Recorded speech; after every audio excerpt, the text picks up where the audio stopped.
Is it your view that we can be confident that the Iranian nuclear capacity or capacity to build a nuclear weapon has been seriously degraded, and degraded in a way that allows for a proper reset in the Middle East? So that is my assessment.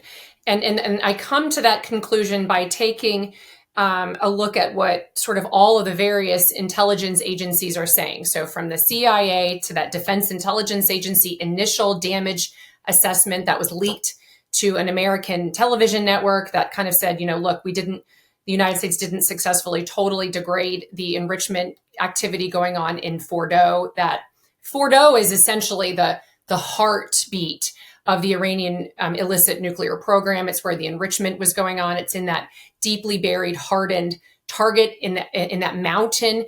I mean, essentially, the Iranians know from the various times that the Israelis have taken out illicit nuclear reactors in other places over the last couple of decades that in order to try to protect their program, they dispersed it and then buried it, trying to make it really hard to get to. But if you listen to what the IAEA, which is that international inspections agency that keeps track of nuclear programs, and the IDF, the Israeli military, and the American various intelligence agencies, we have dramatically set back the Iranian nuclear program. Do we have complete confidence that all of these centrifuges, the enriched uranium is totally destroyed? No, there's no way to know that unless you actually have physical people physically down on the ground who can inspect that. But the industrial work that they were doing, the weaponization, the spinning the centrifuges in these facilities, Esfahan, Natanz, and Fordo, these are incredibly formidable facilities that the Iranians built so that they could produce a nuclear weapon, and they have been significantly destroyed.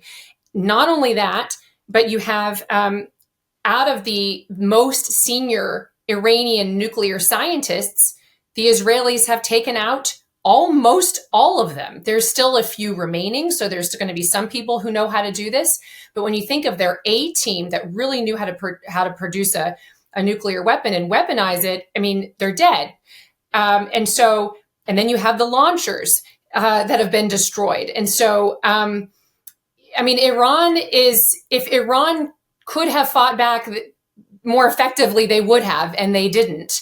And so I think that this is a very successful. I think that the Middle East is safer, not just because of the direct military action, but goodness, I mean, you look at the Gulf partners. The Gulf partners have to say, "Oh, look, the United States is going to fight back. The United States is a very strong, dominant, formidable military power with the political will to take military action. We better side with it, partner with it." I mean, there's now credible rumors that maybe you have the Saudis who want to participate in the Abraham Accords and continue to improve their relations with the Israelis, because you don't have you don't have the Iranians as a very serious, formidable enemy of the Gulf partners, the Emiratis and the Saudis, spreading their jihadism and destabilizing the Middle East. I mean, they've been totally knocked off their pedestal, and it's going to take them some time to rebuild. And so in that regard, I do think that the Middle East, you don't want to sort of,